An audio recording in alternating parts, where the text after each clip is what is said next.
Boa noite, iniciamos agora o WebESA de hoje, Direito e Inteligência Artificial. Vamos convidar o professor Fabiano para se juntar à live.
O professor Fabiano já está nos assistindo, já fiz o convite.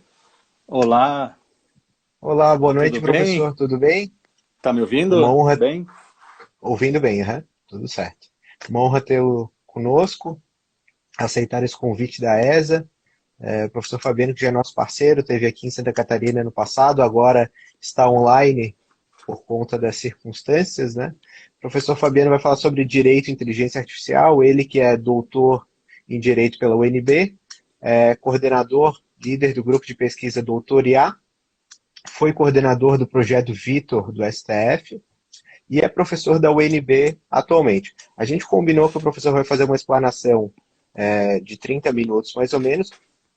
Quem estiver nos assistindo já pode enviar as questões, nós vamos anotá-las e ao final, então, faremos um debate com base nessas perguntas e outras que a gente já organizou aqui. Professor Fabiano, pode dar início à sua fala. Obrigado, Janes. Primeiro, gostaria de agradecer muito o convite. É uma satisfação estar de volta com vocês, mesmo que virtualmente. A gente já está se acostumando mais nesse mundo virtual, né, em razão da pandemia. Eu estou vendo ali entrando um monte de gente conhecida. Eu tive o privilégio de ser professor por um tempo aí em Santa Catarina também. Então é muito bom revê-los. Esses dias veio no meu um aviso que há um ano atrás, mais ou menos, eu tive aí falando na OAB sobre IA, né? Então é muito Uhum. bom voltar a Santa Catarina, é muito bom falar com vocês. E a minha fala aqui vai ser no sentido de algumas provocações, algumas reflexões sobre a advocacia e os reflexos da IA. Né? Então a gente vai falar de algumas novidades da IA, alguns conceitos já tradicionais da IA, mas que são importantes para a gente também trabalhar naquele sentido de desmistificação. E agora a gente está num momento muito assim oportuno, muito importante, porque a gente percebe já mais concretamente quais são as oportunidades desse caminho que, assim, não é só a minha fala, mas é uma fala que concorrem a maioria dos autores que trabalham sobre direito IA, que é um movimento irreversível da inteligência artificial na nossa profissão, nas mais diversas carreiras jurídicas. Então, nesse sentido de irreversibilidade, a gente também deve ter um nível de atenção e, especialmente, a minha fala vai ser muito nesse sentido hoje, especialmente identificar necessidades e necessidades barra oportunidades para nós de estudo, de pesquisa, de aperfeiçoamento. E nesse sentido também eu já também parabenizo a ESA pela iniciativa, as escolas da advocacia estão desempenhando um papel importantíssimo nisso, haja vista que são muito raras as disciplinas que abordam tecnologia, especialmente raras as disciplinas que abordam IA no direito, né? Então, as escolas, para os profissionais do direito, elas têm um papel muito importante nessa área, né? E a minha fala se inicia com uma pergunta que eu gostaria que todos, de alguma forma, refletissem. Quanto da rotina de vocês, diária, é impactada por trabalhos que são repetitivos, que são enfadonhos, que são desgastantes, mas que são muito distantes da excelência das especialidades que vocês exercem? E nessa mesma medida, na medida em que trabalhos repetitivos, trabalhos cansativos ocupam muito da rotina, o que vocês percebem que tem impacto no trabalho, vamos dizer assim, de excelência estratégica do conhecimento de vocês? Aquilo que vocês sabem, estudam, se atualizam, quanto disso vocês conseguem se dedicar ao longo de uma jornada de trabalho?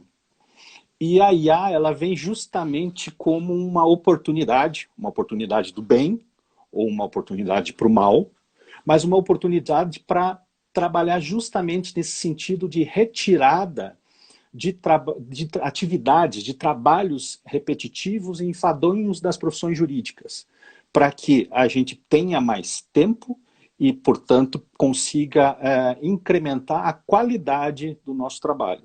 Basicamente, vocês vão ver, eu vou falar rapidamente sobre as aplicações que a IA tem mais destaque hoje em dia no direito. Ela serve justamente para isso, como um mecanismo de apoio, um mecanismo que é importante, uma oportunidade, e eu também vou trazer para vocês brevemente na minha fala, um panorama sobre o tratamento estratégico que alguns países de ponta estão dando para a aplicação da IA, e isso serve como vamos dizer assim, um motivador e um aviso de que nós temos também uma oportunidade, uma oportunidade de trabalho, uma oportunidade de produção de riquezas nesse sentido, que a gente tem que também seriamente ficar atento. E por último, também a minha fala vai também muito breve, no sentido de que, como qualquer tecnologia, qualquer impacto da tecnologia, a gente também tem que ter a exata noção dos cuidados que a gente deve promover. Na medida em que o ambiente ainda não é regulado, e eu também não tenho uma clareza sobre qual o nível de regulação que se deve ter em áreas que são tão inovadoras, né? Mas a gente tem que ter, e isso está sendo construído no Brasil de forma muito sólida e de forma síncrona com esses países que tratam a IA como ponta de tecnologia, parâmetros mais claros de uso e de desenvolvimento de sistemas de IA, especialmente para o direito, que trabalha com dados, com informações que, se não privadas ou se não protegidas por segredo, são com certeza sensíveis. E nessa medida da sensibilidade, a gente também tem que ter o proporcional cuidado, né? Então, essa vai ser justamente a minha fala. E depois, eu vou tentar ser o mais breve possível, eu sou muito empolgado para falar de IA e direito quando me dão a oportunidade, mas o mais importante também é receber dúvidas, perguntas, porque a gente está construindo uma ciência, a IA ela é multidisciplinar, e a IA é muito incipiente ainda no direito como um todo, né? Então a gente vai abrir espaço para esse debate, para essas conversas que são muito importantes. Eu começo a minha fala trazendo dois exemplos que certamente quem está nessa live e que se interessa minimamente por IA já deve ter ouvido falar desses dois exemplos que eu vou trazer. Mas eu vou trazer esses exemplos não para ilustrar, porque vocês já devem saber, mas especialmente para marcar as características da IA. E isso é extremamente relevante para a gente afastar também aquele grau de instabilidade e insegurança que a gente tem com as tecnologias mais novas. O primeiro deles é que vocês devem ter ouvido falar que a IA ganhou muito destaque lá por 16, 17, quando um software baseado basicamente em machine learning compreendeu e aprendeu sobre as regras do xadrez. O xadrez, no caso, o xadrez chinês, que é conhecido como Go, e muito rapidamente esse software ganhou do campeão humano em xadrez chinês. O xadrez chinês é conhecido como aquele jogo de tabuleiro que tem a maior variabilidade de jogadas, muito mais complexas que o xadrez nosso, ocidental. Então, isso causou um espanto muito grande. Como que a máquina ela tem tanta habilidade, tanta capacidade, raciocina tão bem? Meu Deus, essa máquina vai acabar com a humanidade, né? E isso só reforça aquele mito que é associado aos filmes que a gente vê e tudo mais, né? Mas basicamente eu queria chamar a vocês uma reflexão. Esse mesmo mecanismo de inteligência artificial, machine learning é uma sub-área da inteligência artificial, ele é absolutamente inepto para qualquer outro tipo de atividade cognitiva. Então, esse mesmo super mega serviço de IA que ganhou do campeão de xadrez chinês, ele não serve absolutamente nada para fazer predição de cenário da Covid-19. Ele não serve absolutamente nada para fazer classificação de repercussão geral, como o Vitor fez. Né? Porque a IA tem uma característica muito específica, isso que é importante dessa fala. A IA, ela reproduz parte da atividade cognitiva humana. A reprodução é parcial, e ela é parcial e diretamente proporcional à identificação de um desafio, de um problema específico. Então, quando a gente falar em desenvolvimento de IA e uso de IA, a gente vai falar mais especificamente de problemas específicos. Então, para cada problema específico, a gente consegue desenvolver uma boa solução de IA. Não existe, portanto, nem suporte na matemática, nem qualquer tipo de fundamento nas teorias da IA para aquela ideia de uma superação da inteligência humana, que provavelmente esse equívoco é causado justamente por utilizarmos o próprio termo inteligência. Né? Então a gente tem essa ideia de que é algo, uma reprodução, ou não. São parciais representações da atividade cognitiva humana. Ponto. Né? Então não está aqui para superar, para escravizar a inteligência humana, nada disso. Né? A própria matemática que a gente conhece hoje não permite isso, porque a gente precisaria de mais recursos matemáticos para imaginar uma atividade de inteligência artificial tão ampla quanto a cognição humana completa. Ponto. Né? Um outro exemplo que também certamente todos vocês já ouviram falar é do juiz robô da Estônia. Né? Então a IA está aí vindo da Estônia para substituir a atividade que é uma atividade nobre na aplicação do direito, que é a atividade dos magistrados. E isso também chega a ser até um desserviço. A gente imaginar que a inteligência humana tem hoje um papel, perdão, a inteligência artificial tem hoje um papel de substituição da atividade cognitiva e dos atos mais complexos. Vocês todos são profissionais do direito, vocês sabem muito bem que a nossa atividade jurídica, do advogado, do Ministério Público, das carreiras jurídicas como um todo, do próprio magistrado, é impactada com uma série de nozinhos, uma série de fluxos processuais, procedimentais, melhor dizendo, que podem ser muito mais facilitados do que a gente imaginar que os atos mais complexos, como, por exemplo, a sentença, um acórdão, ou mesmo uma petição do advogado, seriam. Então, não tem sentido a gente imaginar um desenvolvimento de IA, a não ser como um caráter assim mais marcante, mais impactante, os robôs dando sentenças e tudo mais. Se a gente for analisar até o próprio caso do juiz robô da Estônia, ele é muito específico para casos que são repetitivos, de valores mais baixos e tudo mais. Então eles se afastam também do grau de complexidade que é natural dessa atividade. Né? Então, sob esse ponto de vista, o que eu quero ressaltar é o seguinte: a inteligência artificial é um mecanismo de suporte.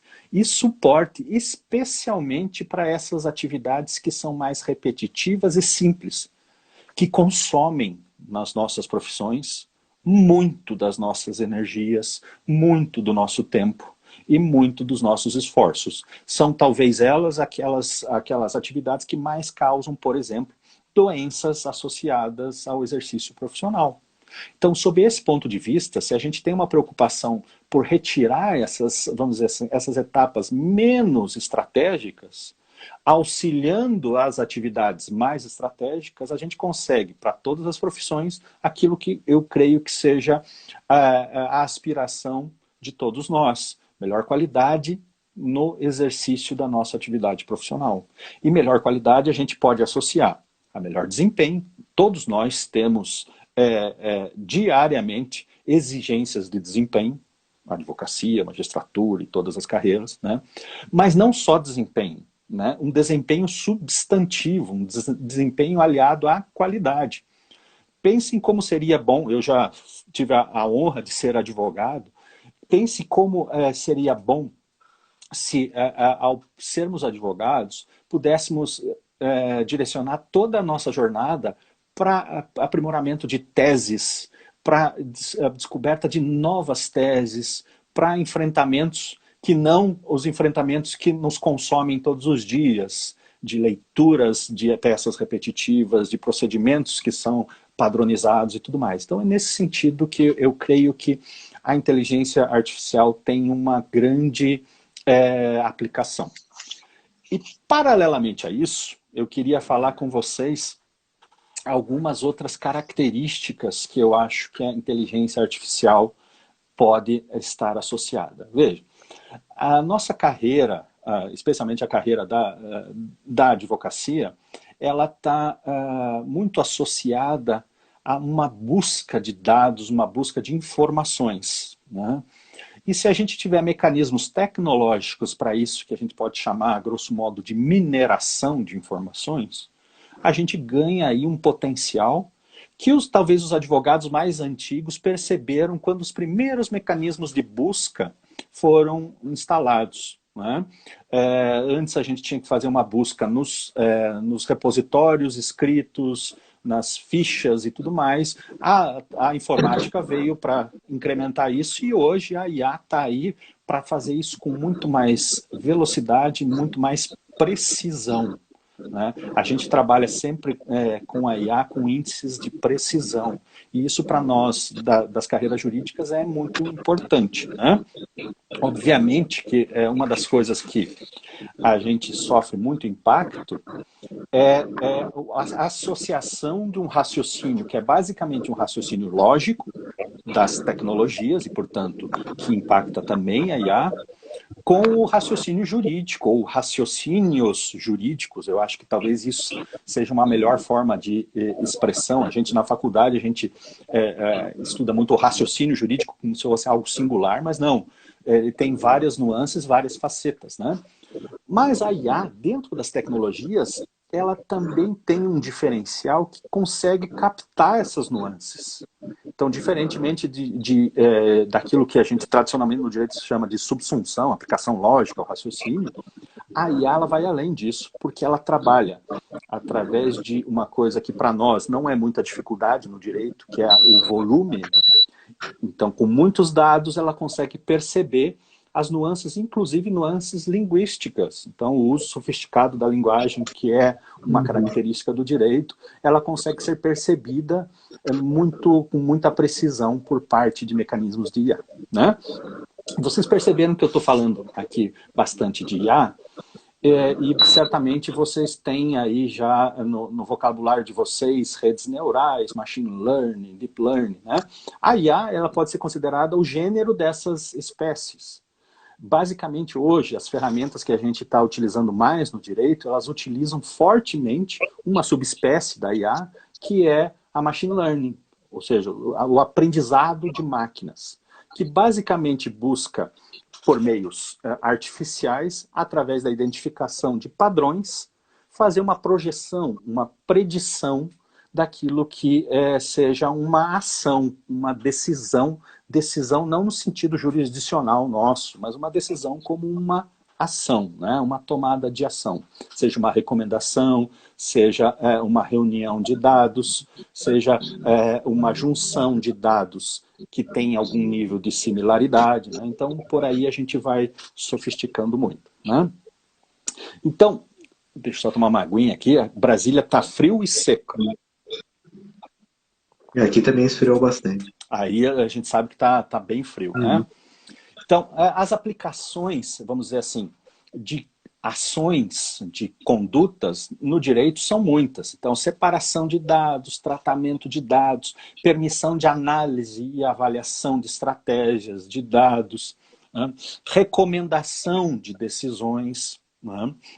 Então, sempre configuradas nesse sentido de suporte, né? Então, talvez a primeira pergunta, e eu já tive momentos de fala em diversos locais, né? A primeira pergunta é, a carreira jurídica está fadada à substituição? Obviamente que não, obviamente que não. Justamente porque a gente fala nesse sentido de que toda a teoria e toda a estrutura lógica da IA é de suporte, né? Obviamente também que alguns atos que são repetitivos, enfadonhos e provavelmente nocivos à nossa carreira, a IA está ali para fazer, né? Então ela vai nos permitir uma dedicação às nossas especialidades, sejam elas as mais diversas. E mais, aqui entra, vamos dizer assim, a atualidade da fala, né? Na virada de 18 para 19, então, portanto, muito recente, alguns países que são centrais na produção de tecnologia, quais sejam? Os países que compõem a União Europeia, destacadamente Inglaterra, Holanda e Alemanha, Canadá, Estados Unidos, e eu estou falando assim mais da nossa realidade mais palpável. A Índia é muito avançada, a China é espetacularmente avançada, mas a gente tem um pouco mais de dificuldade de acesso de intercâmbio de literatura, né? Mas dentro desses países, vamos dizer assim, dessa tradição, todos eles estão de alguma forma na mesma toada, né? E perceberam, então, nessa virada 18-19, portanto muito recente, que a IA ela vai impactar fortemente na construção do PIB, então, portanto, na robustez da economia como um todo, e como ela é multidisciplinar, ela vai impactar fortemente nas mais diversas especialidades aplicadas. E aqui eu falo, por exemplo, medicina, em que a IA ela é muito avançada, muito desenvolvida, a gestão governamental, empresas de um modo geral, né? E também na área jurídica, né? Então, assim, há um consenso. Tanto é que os Estados Unidos, recentemente, expediu uma ordem executiva para expor todo o planejamento estratégico, institucional e estatal da inteligência artificial e disse, nesse documento, expedido pela Casa Branca, estamos na era da IA. Isso é muito importante, porque tem um significado muito grande. Da gente perceber que é algo que é atual, algo que é oportuno e algo que, se nós nos dedicarmos um pouco, a gente consegue transformar isso em melhoria, em riqueza, em oportunidade. E isso, mais do que nunca, é oportuno frente à crise mundial, face aos reflexos inegáveis que a pandemia está causando, a todas as profissões, a todas as atividades, né? Então, a gente tem que também perceber isso como estratégico. E mais do que perceber isso como estratégico, é perceber que, na medida em que a gente estrutura IAs de uma forma sólida, de uma forma robusta, então, se a gente desenvolve IA e se a gente aplica IA com referenciais de solidez, de robustez, isso tem valor. Então, por exemplo, a Estratégia Nacional de Uso e Desenvolvimento de IA na Alemanha busca, através de referenciais éticos para o uso e desenvolvimento de IA, criar uma marca de confiança. Eles falam nesse documento em uma IA made in Germany. Então, na medida em que compradores de IA cheguem a ter contato com uma IA desenvolvida na Alemanha, que tem o selo Made in Germany, esses compradores fiquem mais tranquilos, sabendo que aquilo foi desenvolvido e que aquilo, a partir do momento da sua aplicação, tem um monitoramento com responsabilidade ética, né? Então, isso é fundamental, porque a gente que vem, a minha formação é em teoria do direito, a gente que vem dessa área, de teoria, de ética, a gente sempre percebeu que esses estudos ficavam sempre, e isso a literatura ela nos prova, especificamente na ética aplicada à IA, que existia um pano de fundo para isso, mas quando se falava em desenvolvimento, de alguma forma isso se tornava um pouco mais frágil, né? E a partir então de 18 para 19, se constata, vamos dizer assim, valor concreto a um desenvolvimento sério, consistente e eticamente suportado da IA para o direito, né? E a partir disso, então, o que a gente precisa fazer? Consolidar referenciais para nós. A gente está trabalhando num ambiente que é hiporregulamentado, a gente tem regulamentações que se comunicam, né? Então há um diálogo dessas fontes, mas não há propriamente uma regulação da IA. O próprio CNJ, e eu faço parte de um grupo de trabalho que está indicando parâmetros éticos para IA, tem essa preocupação de dar referenciais, e é nessa fase que a gente está hoje. A gente precisa refletir fortemente sobre parâmetros os mais concretos possíveis. Obviamente que a gente não consegue descer a um nível de concretude, porque o tema ele é abstrato, né? Mas o mais concreto possível para que tanto o uso quanto especialmente o desenvolvimento de IA para o nosso direito seja, e o nosso direito é muito particular, então a gente precisa efetivamente ter uma customização nossa, porque senão a gente vai estar sendo basicamente laboratório para aplicações de IA, por exemplo, desenvolvidas para advocacia nos Estados Unidos, que é completamente diferente da advocacia brasileira, né?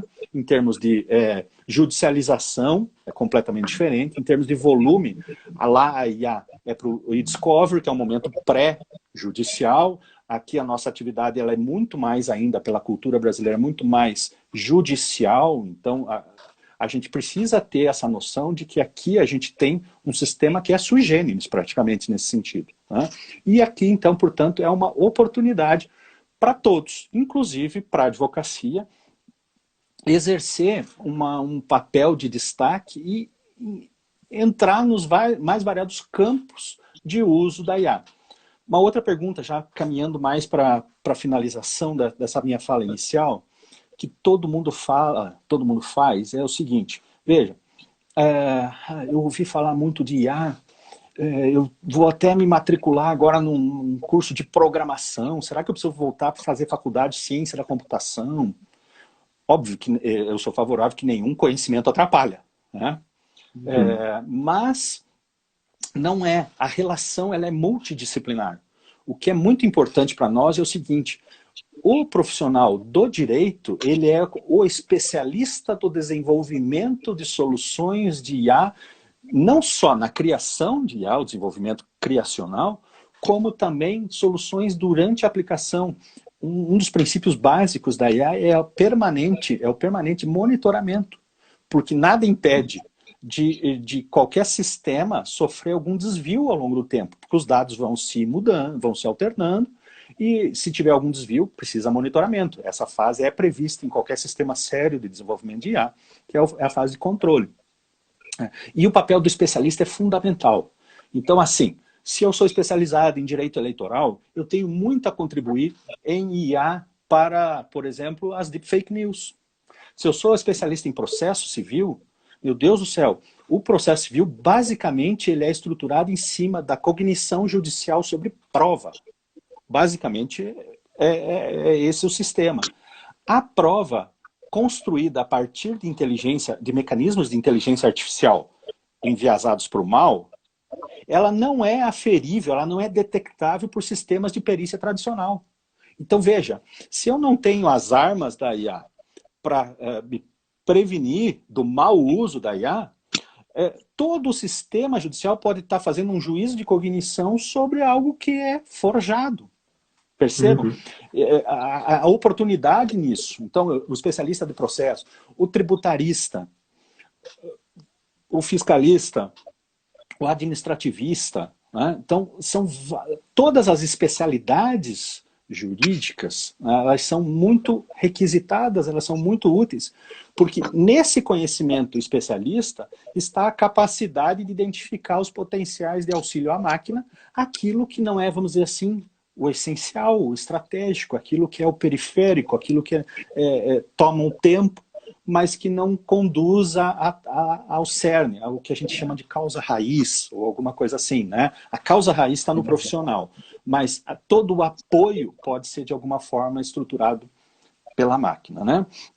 Então, nesse sentido, eu acho que a gente está dentro dessa, vamos dizer assim, dessa revolução tecnológica, ou algum termo mais ou menos como esse, muito bem postado, porque a gente, de alguma forma, também, em face dos nossos muitos problemas de aplicação do direito, a gente também tem dado algumas soluções. O projeto Vitor talvez tenha sido um pioneiro nesse sentido, mas a partir disso vieram muitos outros projetos. Hoje, por exemplo, o nosso grupo de pesquisa tem o Mandamos, que impacta direto no mecanismo de intimação e citação para tornar isso muito mais rápido. Eu me lembro na época da minha advocacia, não faz tanto tempo assim, né? É um drama você aguardar as intimações, o cumprimento das intimações e o cumprimento adequado disso, né? Então, a IA ela pode acelerar muito, muito, muito isso. Ela é, portanto, algo que pode contribuir. Mas, como qualquer tecnologia, ela pode, a gente não pode ser ingênuo de pensar diferente, ela é também desvirtuada. Então, a gente tem que ter esse conhecimento, o conhecimento é fundamental nisso, para poder também trabalhar num sistema de proteção a todo o sistema jurídico, baseado nos princípios mais puros, mais simples do republicanismo, do Estado Democrático de Direito, da justiça substancial, né? Senão isso tudo também pode ruir pelo mau uso da tecnologia, né? Eu acho que a minha fala foi mais assim uma provocação nesse sentido. Eu não sei, Jane, se tem alguma pergunta já que foi colocada ali ou mandaram para Temos vocês várias no chat. perguntas, professor. Temos várias Eu perguntas. acho que a Primeiro eu gente queria pode... perguntar se está conseguindo me ouvir bem, porque meu fone acabou a bateria. Eu estou Tudo ouvindo certo? perfeito. Tudo Tá certo. bom. Então a gente teve